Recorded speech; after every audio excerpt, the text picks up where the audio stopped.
Existe una confianza sagrada entre una protectora y los protegidos. Es una promesa silenciosa de estar a salvo. Pero, ¿qué ocurre cuando se rompe? ¿Qué ocurre cuando quien debía protegerte se convierte en la amenaza de la que te advirtieron?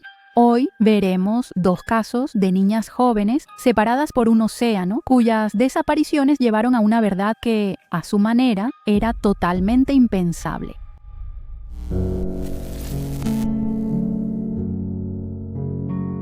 La historia comienza no con una persona, sino con un lugar. La plantación Mount Holly, en el condado de Berkeley, Carolina del Sur, abarca 6.000 acres de bosques y pantanos. Aquí el aislamiento era total, sin vecinos ni tráfico cerca. Era un sitio donde los árboles absorbían los sonidos y alguien podía desaparecer sin dejar rastro. Este paisaje no solo resguardaba a una familia del exterior, también al depredador de las consecuencias. Esta era la casa aislada de la familia Malinowski y a finales de 1987 se convirtió en el escenario de una tragedia silenciosa. La noche del 21 de noviembre de 1987, Karina Malinowski, una madre de 26 años, desapareció. Su esposo, Esteban Malinowski, era el encargado de la plantación. Él le contó a la policía una historia que después calificaron como poco convincente. Afirmó que tras una discusión, Karina salió en auto cerca de las 11 p.m. Nunca reportó su desaparición. No fue hasta que el jefe de Karina, en una tienda de conveniencia local, se dio cuenta de que no había llegado a su turno, que finalmente se dio la alarma. La policía revisó la propiedad pero no halló nada. Karina desapareció. Cuando Karina se esfumó, no solo dejó atrás a un esposo sospechoso, dejó atrás a su hija de 11 años, Annette Sayers. Durante 11 meses, Annette permaneció en la plantación aislada, solo al cuidado de su padrastro Stephen. Una inquietante quietud cayó sobre la propiedad, un silencio que sería roto por una segunda desaparición, aún más alarmante. Alrededor de las 7 de la mañana, una conductora de autobús escolar vio a 11 años en su parada en la entrada de la plantación. Él continuó con su ruta y regresó. Un viaje que no tomó más de 20 minutos. Cuando volvió, la parada estaba vacía. Annette ya no estaba. Annette no pudo haber caminado muy lejos en ese corto tiempo sin que la conductora la viera. O alguien la recogió o regresó a la cabaña de su familia, que estaba a poca distancia. Su padrastro reportó su desaparición esa tarde. Una vez más, la policía llegó a las 6.000 acres y una vez más, la búsqueda fue infructuosa. 2 desapariciones en el mismo sitio remoto, con casi un año de diferencia. La conexión era innegable y aterradora.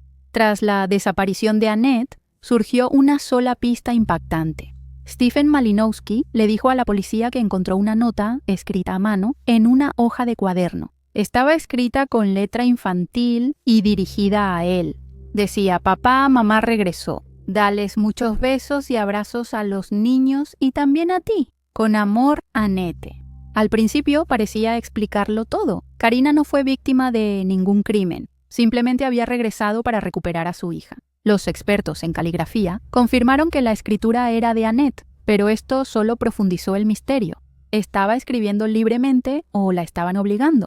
Los investigadores sospechaban mucho de Esteban. Sabían de su historial de violencia y de los problemas en su matrimonio. ¿Por qué? Al hallar una nota que indicaba que su esposa desaparecida vivía, ¿por qué no contactó de inmediato a su familia? Sin embargo, la nota logró su propósito. Creó una narrativa no criminal, una historia de fuga que era casi imposible de refutar para la policía. Sin cuerpos y sin escena del crimen, la investigación se estancó. Un caso de posible doble homicidio se volvió un misterio sin resolver de madre e hija que, según la única prueba física, parecían haberse marchado. Pero las acciones de Esteban Malinowski, después de las desapariciones, pintan un panorama mucho más oscuro.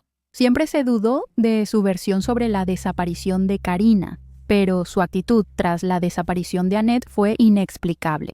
En 1988, año en que desapareció su hijastra de 11 años, Esteban renunció a la patria potestad de sus hijos biológicos, Tomás y Jaime. Permitió que los pusieran en cuidado temporal y no pidió ayuda a la familia. Cortó lazos con sus propios hijos. Poco después, se mudó a Florida, se volvió a casar y comenzó una nueva vida, borrando efectivamente su pasado en Carolina del Sur. Estas no son acciones de alguien que busca a su esposa e hijastra desaparecidas, sino de quien huye de algo. Aunque nunca se le ha acusado, Stephen Malinowski sigue siendo la principal persona de interés. La teoría más plausible es tan escalofriante como trágica. Sugiere que Stephen mató a Karina y enterró su cuerpo en la plantación 11 meses después y que quizá también mató a Annette porque ella sabía algo. En un último y retorcido acto de manipulación, puede que haya obligado a su hijastra a escribir la nota que le serviría como coartada, utilizando el amor de una niña hacia su madre para encubrir un crimen atroz. Actualmente, el caso sigue sin resolverse. No ha habido arrestos ni se han encontrado restos. Para la familia de Karina, esta falta de resolución es una forma única de tortura. No hay un lugar de descanso final, solo el dolor interminable por una vida robada y un vacío que nunca podrá llenarse. El Centro Nacional para Niños Desaparecidos y Explotados publicó imágenes de envejecimiento progresivo de Annette, quien tendría cerca de 40 años. Estas imágenes recuerdan un silencio que lleva más de 3 décadas. Mientras un caso se caracterizó por un silencio frío y calculado, el siguiente se convirtió en un espectáculo público de mentiras, avaricia y sorprendente engaño.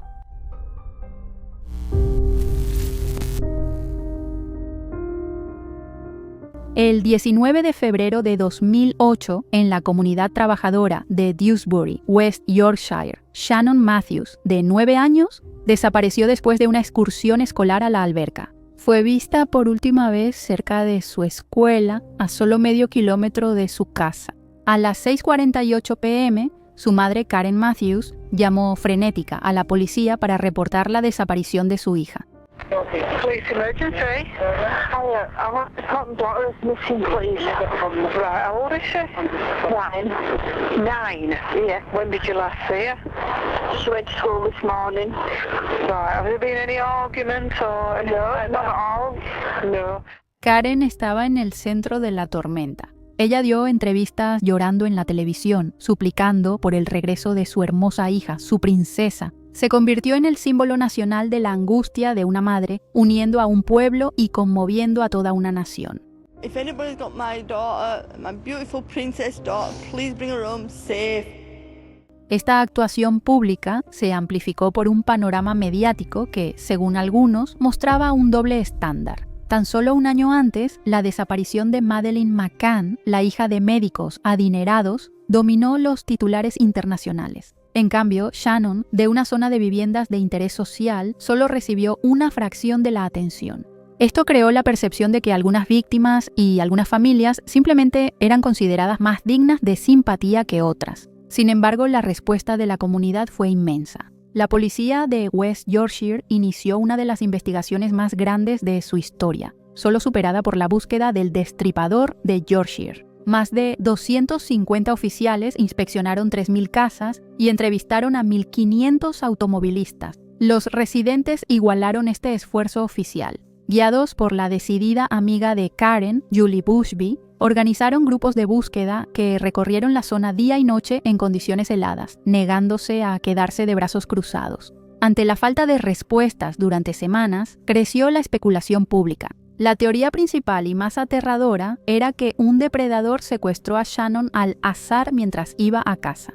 La policía consideró todas las posibilidades. Investigaron si ella se había caído y quedado atrapada o si había sido específicamente atacada por alguien que tuviera algún resentimiento contra la familia. La sospecha pronto recayó en las personas más cercanas a Shannon. La atención se enfocó en la pareja de Karen, Craig Meehan, tras un hallazgo perturbador en su computadora que llevó a su arresto por cargos separados durante la búsqueda. Para el público era una explicación siniestra y creíble para su desaparición. Sin embargo, tras bambalinas, surgían pequeñas grietas mientras la sospecha se dirigía a otro lado. En la historia de Karen, los vecinos notaron que parecía distante, sonriendo durante una marcha. Para Shannon, estas fueron las primeras señales de que fingía su dolor. El motivo de esta cruel farsa era el dinero. Un periódico había ofrecido una recompensa por el regreso seguro de Shannon, un fondo que rápidamente creció a 50.000 libras esterlinas.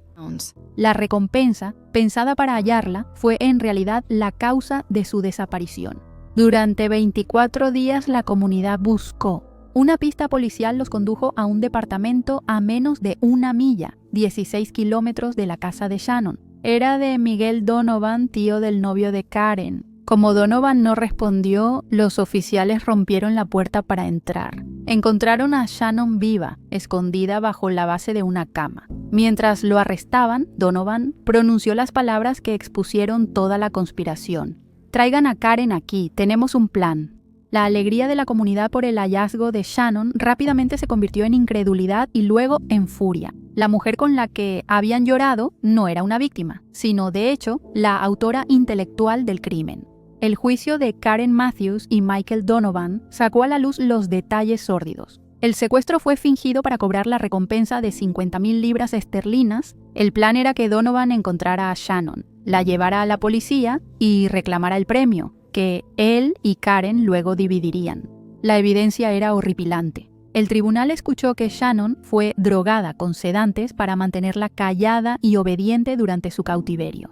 La mantuvieron atada en el departamento con una correa con lazo en la punta. Karen Matthews subió al estrado e intentó culpar a Donovan y a su novio, pero la fiscalía la confrontó por mentir una y otra vez. El 4 de diciembre de 2008, tanto Matthews como Donovan fueron declarados culpables de secuestro, privación ilegal de la libertad y obstrucción a la justicia. A cada uno se les sentenció a 8 años de prisión. La comunidad a la que habían engañado sintió una profunda traición y humillación pública. Algunos medios de comunicación usaron el caso para reforzar estereotipos negativos sobre las familias de clase trabajadora, marcando a toda una comunidad por las acciones de una sola persona. Para protegerla de la infamia materna, el Estado le dio a Shannon anonimato permanente. Se le dio una nueva identidad y una nueva vida con una familia adoptiva.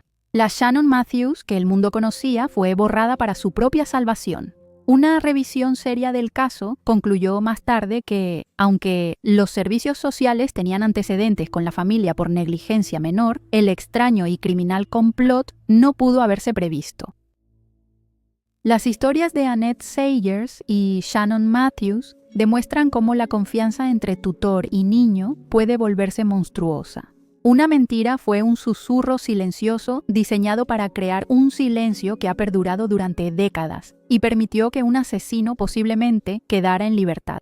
La otra fue una actuación ruidosa y codiciosa que manipuló a toda una comunidad por dinero. Ambos casos iniciaron con la inesperada desaparición de un niño y concluyeron con una verdad aún más impactante sobre quienes debían protegerlos. Gracias por acompañarnos. Para más casos de Fact Faction cada semana, suscríbete y activa notificaciones. Nos vemos en el próximo.